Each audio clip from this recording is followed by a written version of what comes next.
Oh, Right. How'd you take it when you heard the news that he passed away? oh man, oh man, I remember like, it was this one homie, man. He like, yo, like he sent me this message and I was just like, nah, like I couldn't fucking believe it, bro. Like I couldn't fathom why or and it just didn't make sense, like I had just seen dude, like we had just, I had just seen him at the Grammy show that he had put together, and there was plans to link up, and I had just been tapping in with them, I have been working on my business on my company for about 3 or 4 years. So Nip and I were always just texting each other back and forth, just like, yo, I was just keeping them up to date with my business, and it was just light conversation and a lot of big plans to get together and do some music. So when that news came, I don't know, bro. It was just really hard to digest. It was really hard to digest, and what was hardest is getting all those texts, bro, and everybody wanting to figure out something, Yeah. and me realizing that I have to step up and get out of my you know I I was sad, bro. I was really sad, and I didn't want to talk to any. I didn't want to answer nobody's questions. Like, I was, but I felt like I had to. Like, I felt like I had to tell people some, like, you know what? Like, I don't know. Like this, I felt like I had to get ab above myself, beside myself, and really try to be a pillar for some people, just to give them a little bit of what I couldn't find myself, which was just something to hold on to because it just didn't seem real. And the shit that was really getting to me, that was really difficult, was just, you know going through, just thinking about, like, just our entire relationship as friends, because with me and Nick, it was more than music, bro. It was never about music, but it was because of music. But that's not why we were friends. Nip and I were friends because we connected on a whole bunch of different levels. Like, he saw that I was a hustler. Like, I never asked anybody for anything. Like, I was pulling up in my whips, having my weed, bags of weed. Like, I was a hustler, bro. And Nip could see that his music spoke to cats like me. Like he saw that. Like, so for me, it was like I felt like I lost a piece of this voice that was gonna be there to kind of guide us through things, right? And as more time kind of went by, and like this whole thing kind of played out, I started to really think about the last things that I had spoken to him about. And at the same time, I'm still getting people trying to, telling me their condolences, and just, you know, trying to get a little bit of a understanding in our relationship. And people were curious. They wanted to speak to me. They wanted to know about him. And at the same time, I was still kind of in this world where I was like, damn, like, not only did I not want to talk about these things, but it was like I have felt like the last thing I said to Nipsey, bro, was like, hey Nip, I want us to sit down, and I want to tell you a little bit more about my company. And I felt shitty before doing that, bro. And because I kept telling myself that, you know, and it took me a while to admit to this to myself, bro. It took me a while to realize why I felt so down. And it was because, we were friends. And the last time I saw him, I hit him with some business shit, and I couldn't come to why I had done that. And it wasn't until I started to really think about the depthness of our relationship, and it was like the whole team, right? We were always on watching documentaries, or trying to see what Warren Buffett was doing, or what the founders of XYZ were doing, or how this person got to where they're at, and how we can take those those influences and apply them to music, or apply them to ourselves. And we were always trying to be entrepreneurs. We, coming up with $1,000 mixtape, $100 mixtape, and doing this and doing that. And I was like, yo, these are my entrepreneur brothers.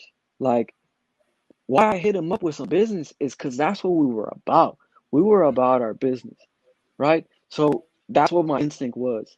And deep inside, like I always wanted Nip to be like, oh damn, bro, you want shit, that was my big bro, Even though I think I was like a couple months older than bro, like I saw him as my big bro because the depthness of his way to be able to take, raw elements of raw elements of this really hard knock life that he went through, and being able to speak to people that could never truly connect with how hard it is to grow up the way he did, and he made them understand. He made us, and he allowed people to really understand that not only is there a profound depth to who he is, but he's able to speak to those who don't think that we're thinking this way, right? So for me to feel like, yo, like, you know, this whole like situation, like, and I'm feeling just like shitty about it. Like, I realized that, you know, I was purely speaking to my brother on some business shit because we were about our business. And even though I wanted at him to at some level to be like, yo, like, damn, Wizzo, you're on your shit. Like, I'm proud of you. I realized that, that really wasn't going to be the case, and the last words we were going to speak to each other is it was that. And now I respect that, but now with the same kind of a feeling, now every time that I connect with somebody, or I grow a relationship with somebody, I always lead with, good to see you, because it's good to hear from you, because that's what that taught me. But it's a really difficult lesson to have learned, but it makes me appreciate everybody that's around me a little bit more, on a multitude of levels, because you can relate to people at a multitude of levels.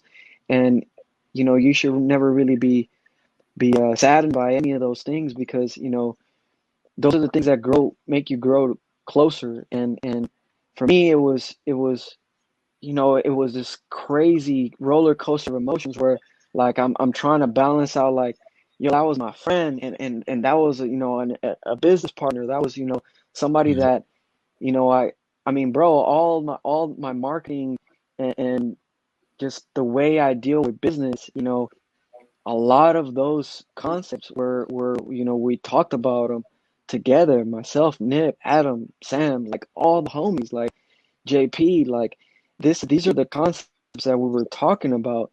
And for me, it was difficult to realize that, you know, we weren't going to get his words.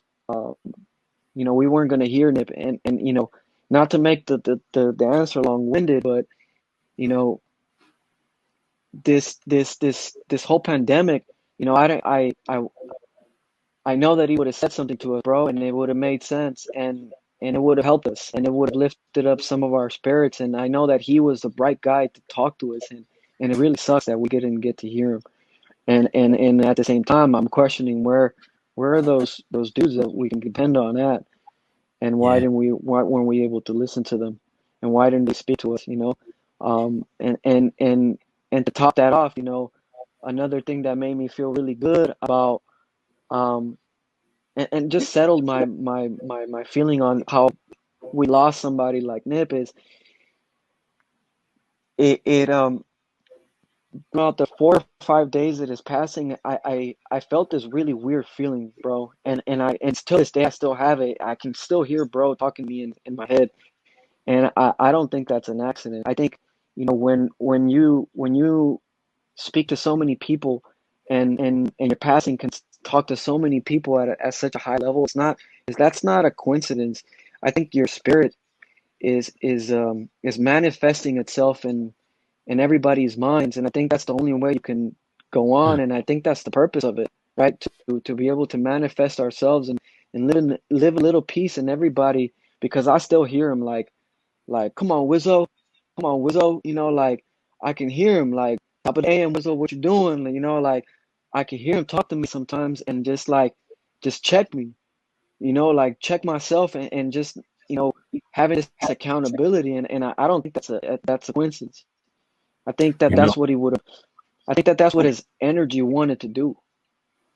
It's funny you say that because I mean it's almost been 2 years now, and when we heard the news, we do a podcast. We didn't even talk to each other. That we let a couple maybe like a whole day go by before we talked about it because it affected both of us so much on totally different level. And it seemed like when he passed,